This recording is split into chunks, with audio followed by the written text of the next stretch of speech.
extremely fun.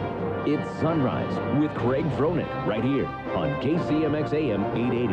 Lively conversations around news, politics, and people, plus local news and weather every 30 minutes. We want to hear from you. Follow us on Twitter, Facebook, or go to kcmxam.com. Join in the conversation by calling 541-772-8255. Sunrise, where it matters what you think.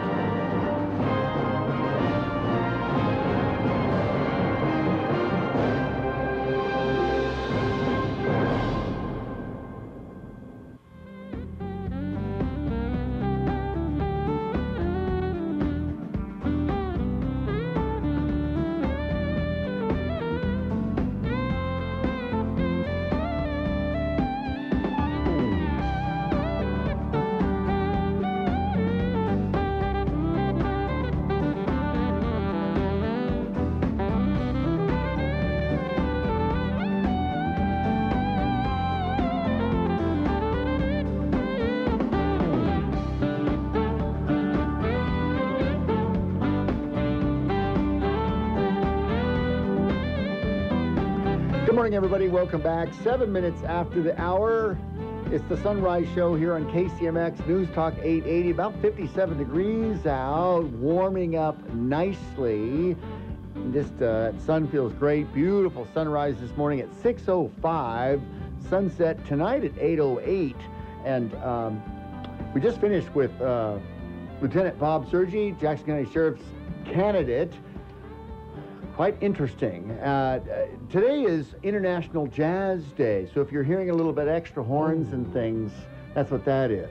So we've got Commissioner Doug Breidenthal in the studio with us this morning. Good morning, Doug. How are you? Good morning. It's good to be here. Glad to have you. It's just one of those days you just want to put on a shirt. Oh, man. I was actually thinking about this. I don't think I can get away with it, but Hawaii it'd be sort shirt? of fun. No, putting on the nice shirt and tie, coat, and a pair of shorts and flip-flops, It's just so nice outside. It is just spectacular. This is one of those mornings where you wish that you were down in Disneyland getting breakfast and you could hit the rides in about half an hour. in the morning, in the hour before the park opens. Exactly, right, exactly. Of course, if you're headed out to the Southern Oregon Angel Investment Network, they are just getting underway at Bigham Knoll. You could probably squeeze in the back door, but it's going to be a great conference all the way through 12:30 today. You want to lean in and do that. We're talking GMOs and all kinds of, well, I mean, you mentioned related to this ordinance, and we talked about this once before related to enforcement, and a lot of, back and forth on what the county's going to be doing. What? Well, they're what? just right into the GMO, right into the GMO. There you go. Well, everybody wants to talk about GMOs. I've been reading this issue with bees, and we're going to be talking. I want to talk to Sarah Red-Laird. She's the bee girl. Yeah. And this GMO, I want to make sure that people are protected, that farmers are protected, and the food supply and all that kind of. And are we proponents of GMO seed crop by leased property that goes by other large corporations that the property is leased? They grow their crop, they grow their seed, and then it sells around the world. Why does Jackson County have to do that? I think we didn't put protocols in place years ago when we should have. I mean, that's my opinion. But if we had put protocols in place, because here's the thing, I mentioned that to say this. This letter to the editor this morning comes in from Eloise Despain from Central Point, and what about the GMOs? And she mentions the beekeeping industry. And you said it, Doug, not enough talk has been given or taken or had about the beekeeping industry, about the health of bees, because we all know that there's wind pollination, but bees do most of the pollinating, and it's crucial that we have a healthy bee population. And I don't know if we could say we have a healthy bee population. They move bees all around the country just to do what they do, and they're short bees. I couldn't speak to that, but I know that we used to keep bees when I was younger, and I have a lot of friends that still keep bees, and that's always one of the things I've watched is what are the bees doing?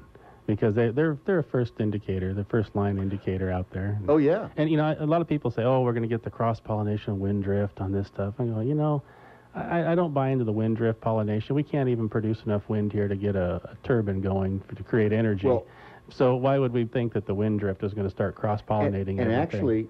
actually, I saw a study where Medford, Oregon is not, I think it was first on the list for least amount of wind in the nation. There's a reason we have fog in the winter. We don't have the wind. It does not move through here. We have stagnant air problems on a regular and consistent basis. Exactly. So the smoke in the summer is another reason why. Yeah, why did it come down and stick here? Exactly. Well, this letter to the editor from Eloise Despain from Central Point says, what about the GMOs? Because the beekeeping industry is a multi-billion-dollar industry today, hundreds of universities, researchers, and labs are researching the reason for colony collapse. I read in the American Bee, and this is Eloise speaking, I read in the American Bee Journal research saying that, quote, when baby bees are fed pollen from GMO plants, they cannot assimilate it and they die, unquote. Just another reason to do more research. Until then, the big companies wanting to make more money should not disperse their crops into the organic farm areas like those in Southern Oregon. The cost of governing this ban is not what the board says, and even then it will still be worth our health and the success of our farm families. That comes from Eloise Despain in Central Point. That's a great point. And you know what? Well, which point? The bees? Well, let's do some more research. Because there were several things there that she said the commissioners really we're not accurate with our costing, and I think that's... Oh, well, I don't believe that's accurate. Yeah, they're right. The last little piece she puts in there is the cost of governing this ban is not what the board says, meaning the commission ban. I can tell you it's accurate. Exactly, and we talk about that, and I believe in that actually, that cost of $200,000 because, and we talked about this on the show yesterday, if the ban passes, the 15-119, it would force the county into having an enforcement officer, correct? Because you don't have any, the city has code enforcement officers right now, but the county does not. Is that true? Well, we have code enforcement officers, but the code enforcement officers are already at a level in which they wouldn't be able to take any more workload. And the fact, this is an agricultural issue. The code enforcement officers we have don't have the training or knowledge to be able to go into agriculture and determine GMOs. So everybody says, what's the actual cost to the county? And I look at it as a three-legged stool. Everybody's focused on Danny saying it was $0 or $1 or $2 million or whatever it could be. Well, that's the abatement portion only. Right, that's not going to happen. And that's reality. It could be 0 or it could be millions. And here's an example. You used alfalfa. We have a large amount of GMO alfalfa here in Jackson County. As I understand, the roots can go up to 20 feet down in search of water, and on the average, they're 12 feet down. That's the average root structure for alfalfa. Wow, did not know that. I'm learning a lot with this whole process. My eyes are open and my ears are open every day. Anyway, let me get to the point here. Danny's costs of $1.2 million, or give or take, is for 20 acres for 6 inches deep for abatement. Some farmers have said, well, we can disc it under, but we're going to get 1/10 of 1% or something like that regrow. Well, under this ordinance, that regrow would be a violation of the law that the county ordinance would be. So no regrow is allowed. It is very clear that it has to be complete abatement. So but the danger is the cost is real on the abatement side. Yeah. So when anybody says it's not going to cost to abate, it's not true. The other leg of the stool is the annual cost that it'll cost the county. The initial startup is going to be about $250,000, $250,000 to get the program running, a little over that. That's a salary. That's putting everything in place because your startup cost is expensive. Need a vehicle, right? Then the cost will drop a little bit to about $219,000, $220,000. But then over time, it will start growing again at about 3 to 7% as typical, because you got everything. They're going to be a union employee, and they're going to have union wages. They're going to have the PERS costs, the benefit packages. All that kind of stuff is going to end up calculating in, and it grows about 3 to 7% per year, unless something steps in that we can capitalize on. And then the third leg here is, and so there's 1.5 FTEs that would be created in that 220,000. One would be the code enforcement officer that would be out there specializing in agriculture. The other half FTE would be for the hearings officer, increase in work of the hearings officer, because there would be a lot more hearings coming forward. There's been a lot of argument saying that wouldn't cost, we don't need that in Jackson County because it didn't happen in California. The reality of that is when California put these bans in place, they already had a Department of Agriculture established. So they didn't have to hire those people. So when the argument's out there saying this didn't cost anything in California, they're right. Because those people were already hired, and that was already running. That's not the case here in Jackson County. We'd have to build our organization up to that level. The other portion of that, excuse me, is the people would say that, well, this didn't affect agriculture in California. Well, that's true, because there were no GMOs on the ground in California at the time that the bans in those counties went into place. In Jackson County, that's simply not the case again. So we have known GMOs here in Jackson County, 3 that off the top of my head that I can cite, and that's the sugar beets that everybody's talking about. Right. We have a corn, a field corn that everybody's talking about, and alfalfa. And hundreds, if not thousands of acres of these 3 are out there. Sugar beets is very minimal. I mean, when I say minimal, I mean less than 5 acres in the entire county maybe, all combined. See, and this is the thing. Corn is the second largest, to my understanding, but the alfalfa is abundant. And that would be the abatement process that would scare the hell out of me. Right. But we had the Farm Bureau in yesterday, and they're talking about, you just vary the plant times by a couple of weeks, and the pollination is going to not happen. And the that's... cross-pollination is not going to happen. It can't happen because, as I understand this, and I'm learning more about agriculture, boy, this has been a learning experience for me, I can tell you that. And corn from Iowa, actually in California, 30 inches between there's several ways non-GMO and GMO, and he doesn't have a problem. There's several ways to put buffers in place also, and one of the things I'm learning from corn farmers is what they do in other areas. Because, I can't take I listen to everybody, right? But I have to do my own research. What works, what doesn't work, what's reality? Because everybody has an agenda, it seems like. So as I go talk to other counties and other states, because the safety and the welfare of the county is number one for you. That's the priority. It's everybody. I have to serve everybody in Jackson County, not just special interest groups, and that's where I'm really looking at here is looking at the bigger, broader approach. And one of the things I learned about corn is the people who grow this GMO corn, they do put buffer zones in place, and they do that by several different crops. So they might have their core. If I look at it as a bullseye, their first 3 rings of the bullseye might be this GMO field corn that they use for whatever reason, grain alcohol, for fuel, whatever. There's 100 different reasons. But then they put a crop around that's another buffer to prevent that cross-pollination, which is a different type of corn, non-GMO, to prevent it from getting into their neighbors. So it's a good neighbor way of farming, so to speak. And practices like that can be done here, but I don't think the government needs to regulate farmers and tell them how to grow their crops. And that's the part that really scares me about this particular bill or this ordinance, this initiative petition, because basically it was brought to us by the voters. And this, I kind of feel it's a kind of an oxymoron, really. Here I am, an elected government official, a commissioner of a county, saying I don't want this kind of power. You're going to be giving me the power, or giving the county, the government, the power to do search and seizures on your homes.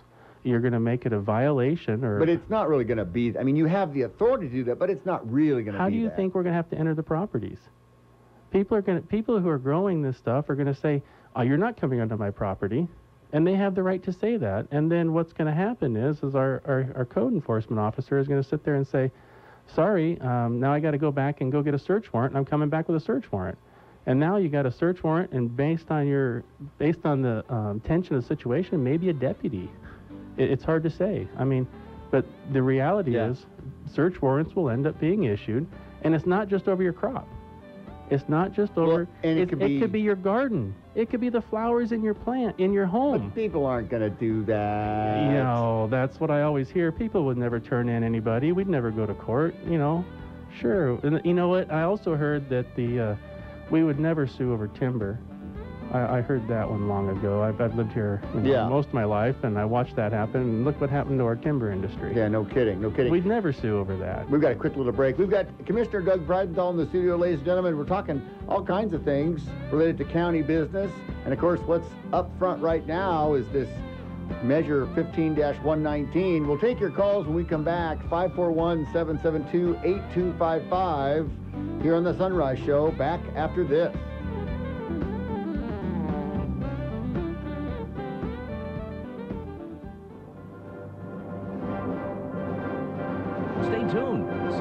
This will return in a moment on KCMX News Talk 880.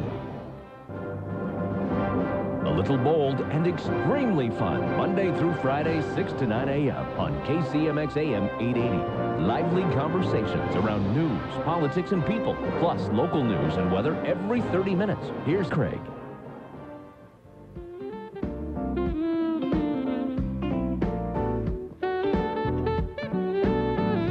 Good morning and welcome back, everybody. 25 minutes after the hour, a little relaxing, soothing music related to International Jazz Day.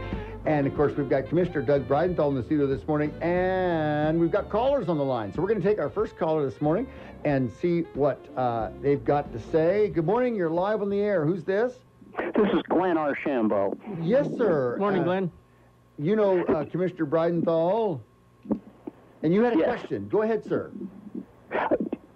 Doug, a real basic question here about county officials coming on to farmland and looking at crop stock buildings, what have you. The county has a long history of entering properties without a warrant or any real just cause, just suspicion.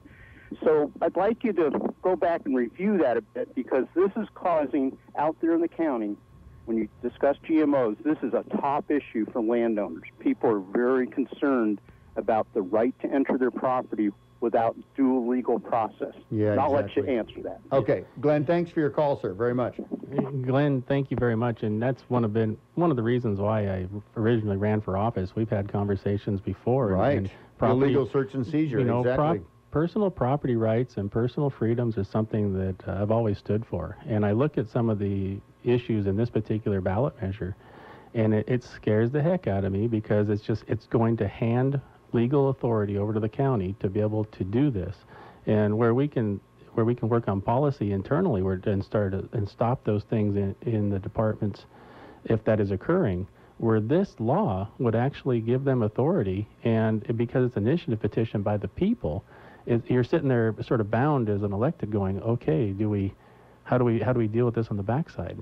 Yeah, and we've got a couple of minutes before we go to break. I want to get to our next caller, but, you know, jurisdiction and enforcement and remedies, and there would be an enforcement officer, and they would come on and make the claim. But you could go to court over it. You know, I like Commissioner Rasher's, when he was running, one of the things he said, a man's home is his castle. Right. And then that's their own personal private space. Let's get the government out of your homes. Anyway, you want to take another call? We've got another call waiting here. Good morning. You're live on the air. Thank you for waiting. You got a question for Commissioner Breidenthal? Yes. Are you talking to me? Yes, Yeah. it's Miss Okay. Shady, right? Yes, that's Okay. right. So, Commissioner Breidenthal, I think that it's a perfect time to do the ban on GMOs, and more than 95% of the growing of GMOs in this county right now is by Syngenta with their test plots. There are really not that many farmers growing, and no company is going to be selling GMO seeds to a county that has a ban, and that's going to take care of most of the problem right there. I also have a question. When you say that there's going to be 1.5 employees and it's going to cost $220,000, I'm wondering that doesn't really compute. I don't think that there's going to be a big cost in any kind of enforcement, because the fact that the chemical companies are not going to want to. They have huge contracts. No one is going to be growing flowers in their garden that are GMO. You're not going to be growing something by mistake. Well, there's, unfortunately, Miss Shady, it's included. So if somebody wanted if they wanted to play the system and take advantage, the way the ordinance is written, you could come in and say, you know, your garden of strawberries, there's a problem there, and the code enforcement in Jackson County would have to come in. Yeah, that's the problem. The ordinance is written in such a way it really doesn't matter if it's a GMO or not. The burden of proof to prove that it's a GMO doesn't necessarily fall on the county. The burden of proof to prove that it's not a GMO actually falls on the homeowner or the person with the plant or crop, depending on what it is. So the way there's a line in there that says Jackson County, any individual or any group of individuals shall have the authority to enforce this law through a court of competent jurisdiction. Now, when you read that basically says the county has the ability to sue anybody. Any individual has the ability to sue anybody, or any special interest group has the ability to sue anybody. And that's through, I'm assuming, the circuit court, because a court of competent jurisdiction, I'm still trying to figure out what a definition is on that. But that's the reality of it. And we have known GMOs on the ground here in Jackson County, so there will be a cost. We have to do the abatement side. We've got to go, Commissioner Doug Breidenthal. But Ms. Shady, I like your idea of not allowing GMO seed. Now, that would have been a cool idea. Thank you for the call today. Thank you. All right, take care. We'll be right back. More on the show when we return. Stay tuned. Sunrise will return in a moment on KCMX News Talk 880. We want to hear from you. Follow us on Twitter, Facebook, or go to kcmxam.com and go to the Talk to Us tab. Send us your thoughts. Lively conversations around news, politics, and people, plus local news and weather every 30 minutes.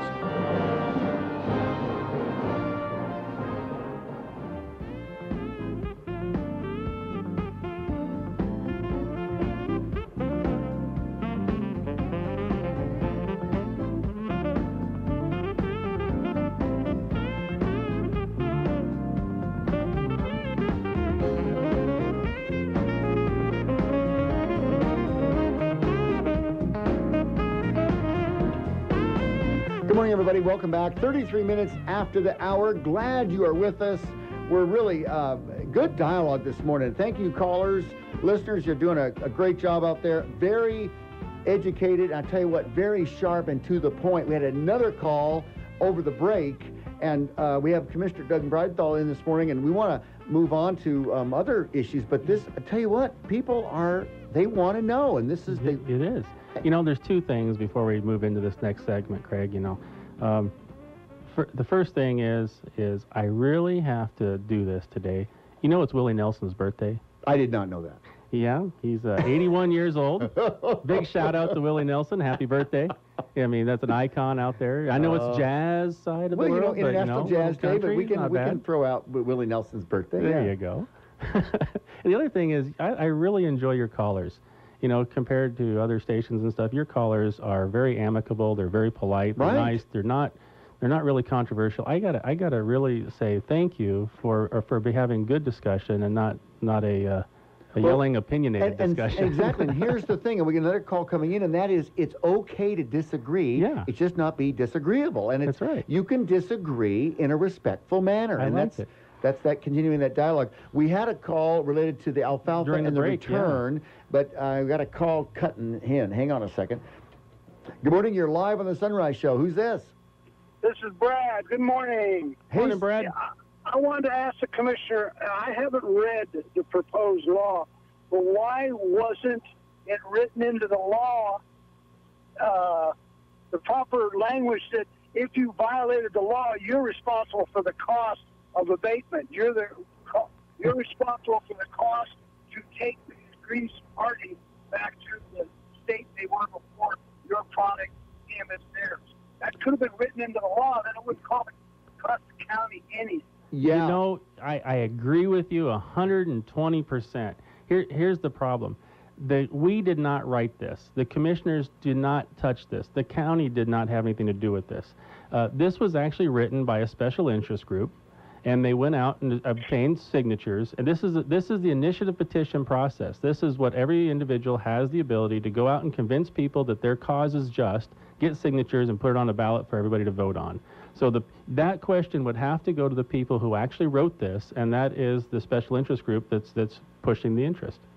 Yeah, and we've read the bill on the air, and Brad, it's crazy. It says the prohibitions, 635-.04, it says, it is a county violation for any person or entity to propagate, cultivate, raise, or grow genetically engineered plants within Jackson County. And the definition right before it, it says, for the purposes of this ordinance, genetically engineered shall be interpreted by the following definitions. Oh, my God, that thing's huge. It's a massive paragraph. I can't read it all, but it says, genetically engineered means modification of living plants and organisms by genetic engineering, altered or amending DNA, used recombinant DNA technology such as gene deletion, gene doubling, introducing a foreign gene, or changing the position of genes, and includes cell fusion.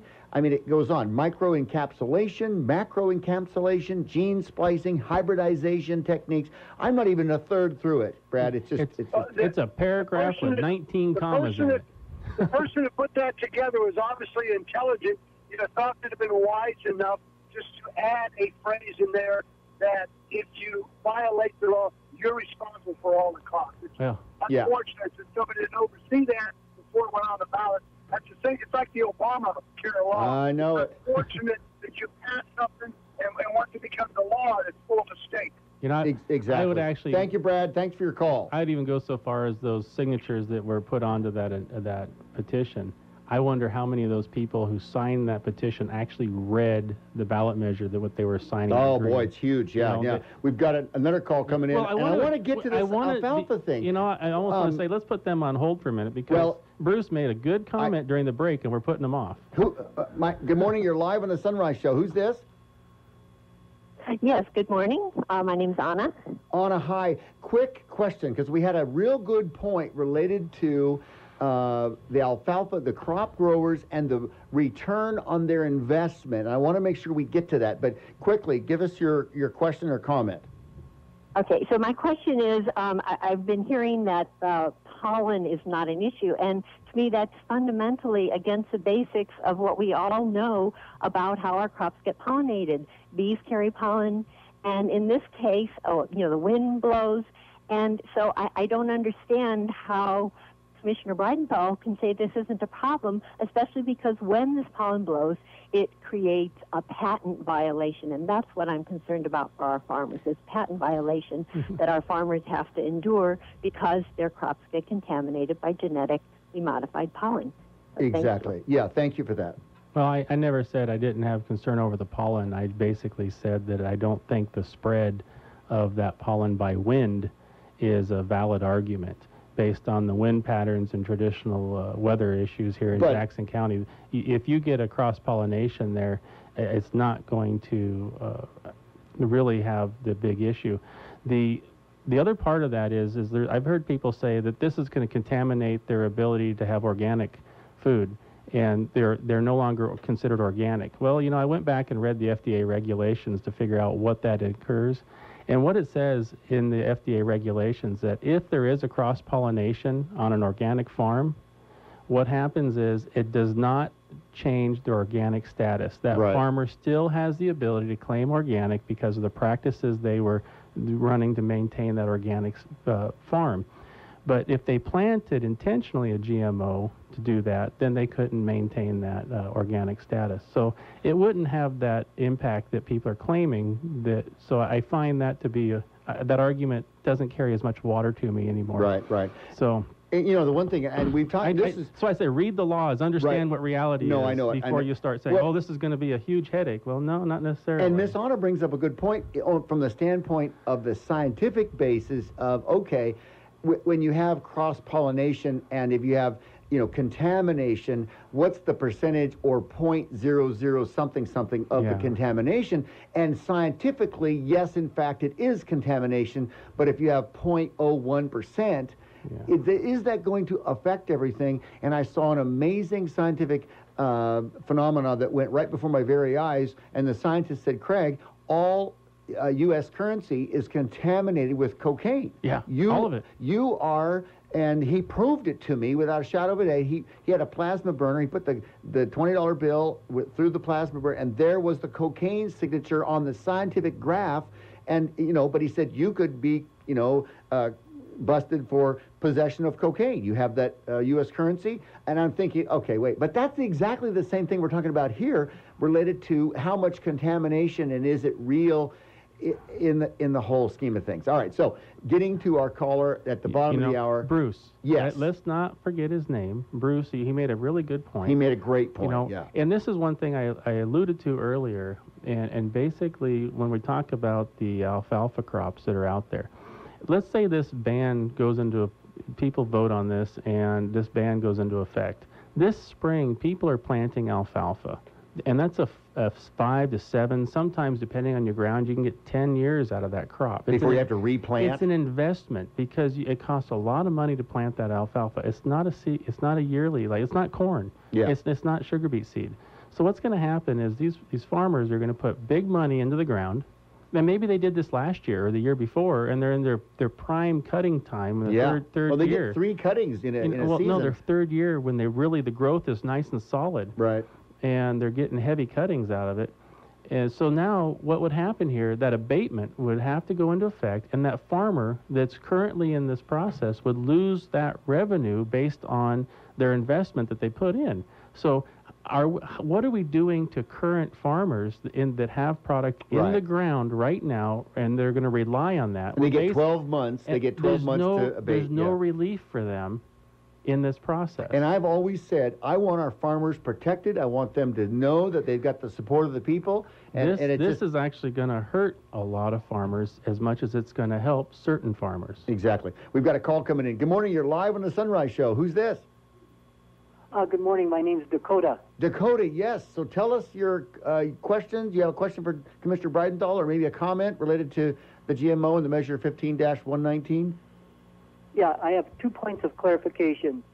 First of all, the personal responsibility remediation is written in the measure. Ooh, good. Okay, where? Do you know where? No. Okay. I don't have it in front of me. The second point is the U.S. climate data shows that there is wind persistent through the valley. The daily average is 6 miles an hour, and the daily average is anywhere from 6 to 14 miles per hour in the valley, and it goes from 6 miles an hour in the winter to up to 6 to 14 miles an hour during the month of June. And furthermore, it's windy outside right now. Exactly. You know, I had that. Is that related to the comment I made about Medford is one of the lowest wind populations in the country? Yeah, I don't think that's true because this is Medford data.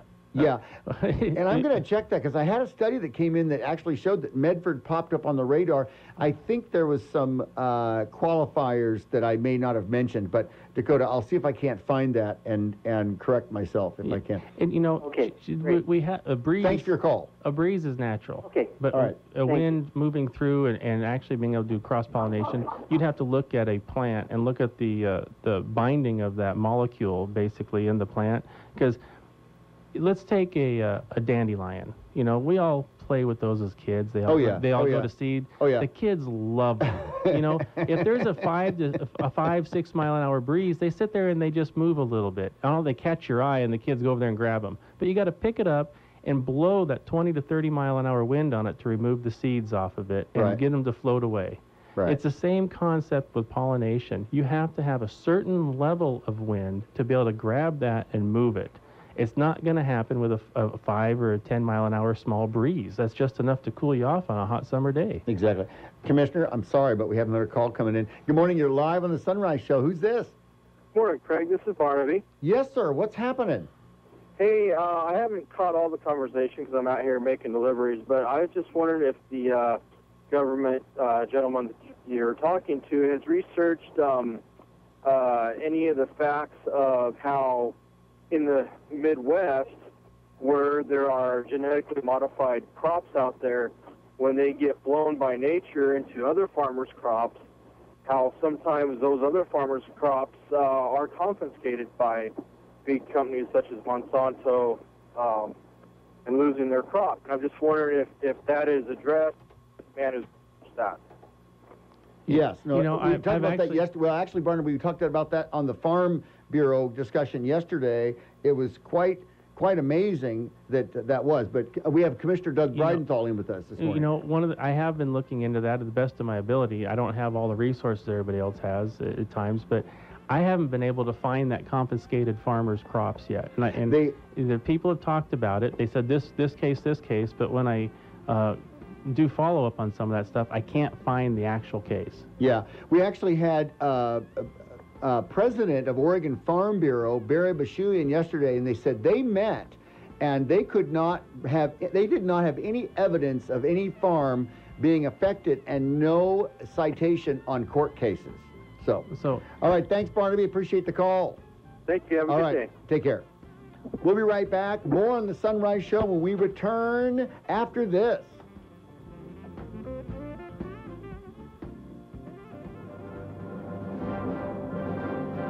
Stay tuned. Sunrise will return in a moment on KCMX News Talk 880.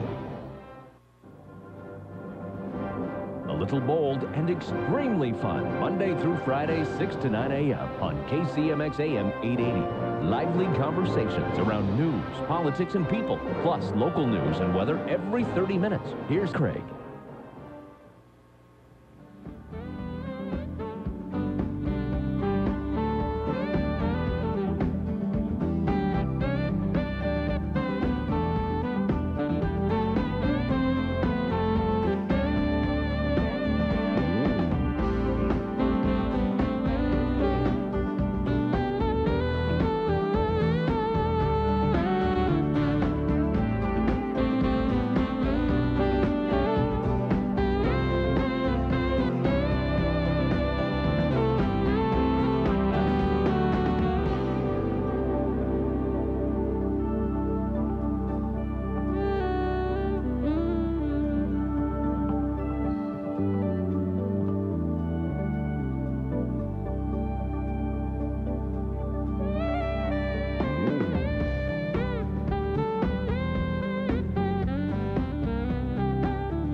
Good morning, live on the air. Commissioner Doug Breidenthal along Sunrise with Craig. A little bold, extremely fun. We're having a good time. The calls are coming in. I couldn't get to a couple of the calls. I apologize for that. We normally try to take all the calls we possibly can during the program. And Commissioner, we actually... We're running out of time. We are, yeah. You know, we never got to another topic. I know. Every time we get on the GMO issue, or we start off that, we never get to talk about timber. We never get to talk about budget. We never talk about what's going on with the libraries or the extension. I mean, everybody's so focused on this this ballot measure 15-119 that they forget that we're having some budget issues. There is a district out there for the libraries that people are going to be deciding on if they want to do that. And they're forgetting that there's a district out there for the extension 4-H and Master Gardeners. And they're going to be making decisions on those also. So I want to just say, take a moment and reflect on where we're really at here in the county and saying, look, as commissioners, we're putting these services out there and saying, what level of service do you want in the libraries? What level of service do you want in the 4-H, Master Gardener, and Extension program? Because we're already tight on money. You listen to the sheriff's candidate saying, we need more patrol, we need this, we need this, we need this. Yeah, it's gonna because be tough. Crime is way up in our communities. And here's the reality of the situation. There is a cost to this 15-119. We don't know what it is, but there is a cost. We know that there's going to be an administrative cost of about $220,000. That we know. That's annually. Now, we don't know what the legal costs are going to be on the backside, but we do know we're going to get sued from both sides. We know that to be the case. Yeah. No, that's going to have a cost to it. But I don't want people to bury their heads in the sand and say, this isn't going to cost, the commissioners are lying to us. No, I'm being transparent, open, and saying we got a there call is coming in. Yeah. Let me finish. I mean, I got 3 minutes out here, and I want to get the message out to everybody saying there is a cost here. And that cost is going to compete with all the other general fund obligations. It's going to compete with the libraries. It's going to compete with veteran services. It's going to compete with the extension. It's going to compete with the sheriff's office. It's going to compete with health and human services. It's going to compete with our service partners like CASA and Access and all the on-track programs. Yeah, I mean, it's going to compete. So where does the money come from? I just want people to know that when other services start declining, if this program goes into place, there's a cause and effect to everything. Right, exactly. And here's the thing. Go into it with your eyes wide open. Exactly. And I tell everybody, listen, if you're going to get upset because we don't have services, where were you when the ONC lands were cut and taken away from us? $15 to $20 million a year from the federal government that are our property, that the federal government is supposedly managing the lands and not letting us harvest. $19 million annually is what that's hurting the county right now. And all the other counties, we didn't scream loud enough, we didn't do enough. So if you get mad because we don't have 4-H, or we don't have the libraries, or we don't have all this kind of stuff, or we don't have law enforcement, that's the thing. And you're exactly right. We've got about 3 minutes. I've got a caller. Good morning, you're live on the Sunrise Show. Hi, this is Ron Bjork. Hey, Ron, we had you on yesterday morning. How's it going out there? There was one thing that I wanted to mention. I was listening to your show this morning, and about 3 years ago, Peter Buckley asked Syngenta how many acres they were growing in Jackson County. And if I recall, the figure was about 20 acres. 20 actual acres. Seed. And that's what this measure is all about. That's all. I just wanted to give you that information compared to alfalfa, which is 1,000. Exactly, 1,000. How many acres in alfalfa? Well, thousands. Thousands, right? Yeah, no, and that's. Thank you for that. So 20 acres is what this hubbub is about. All right, thank you, Ron. You bet. All right, take care. We talked about that because just like the health care in the state of in the country, everything was done because 15% of America's population didn't have health care, and now look at it. It's a complete mess. How much has Oregon spent on trying to put this online program? How many billions? Come on now. We're talking about fiscal responsibility. Oh, yeah. And here we are in a situation where we're worrying about where our next patrol is going to be coming from, but yet we're so focused on I kind of look at it like saying squirrel. You ever seen that? Let's stay focused for a while. Let's solve some of the issues that we have. Let's get our library system stabilized. Let's get this extension system stabilized, and then let's take on other challenges in the future. But let's be real. Yeah. Putting too many things on the plate at the same time is going to confuse people. I mean, frankly, if we don't get this timber stuff solved, I can't tell you what it's going to look like next year. Well, that's the exact thing. We've got these other counties falling away. These one-time payments that we've been getting, we've been very effective lobbying, and I spent a lot of time in D.C. lobbying to get those one-time payments this year on PILT, SRS, the ONC dollars, but there's no guarantee for next year, and right now the biggest concern on my mind is there's no money next year coming out of Congress to be able to fund these things. Now, the only reason we were able to put services out there under this next budget is because we got those one-time monies. I know. They're gone. People don't get it. They are gone. They're going away. I'm having congressmen and senators tell me, I can't guarantee you that for next year. Right, and this is where, ladies and gentlemen, you must, I tell you this all the time, please, I'm begging you, you must write your congressman, you must write your senator, you must keep track of when you send it to them. When they come here for the town meetings and they don't answer your letters, when they don't answer your phone calls, then you stand up to them and say, listen, I called your office 3 times, I spoke to this person at this time, you didn't answer, you didn't call me back, you didn't write me back, you've got evidence and proof, and I'll tell you what, they fold like a cheap tent because they want to know that their constituents are being heard, because in the political season, as it is right now, we have something that they want, and that's our vote. Yeah, bad. You know what, one thing that people really haven't talked about on this whole 119, my last comment on ballot. Hurry, Doug, we're going to run out. The drought. Oh, my gosh. If we don't have the water this year, I don't think any of this is going to be an issue, because how are we going to water anything? I know it. The drought is the biggest concern on my mind going into one of the most extreme fire seasons, potential fire seasons that we could have on record. We'll be back tomorrow, ladies and gentlemen. Really bad. Start your day off right. Catch the sunrise on KCMX AM 880. Sunrise, where it matters what you think.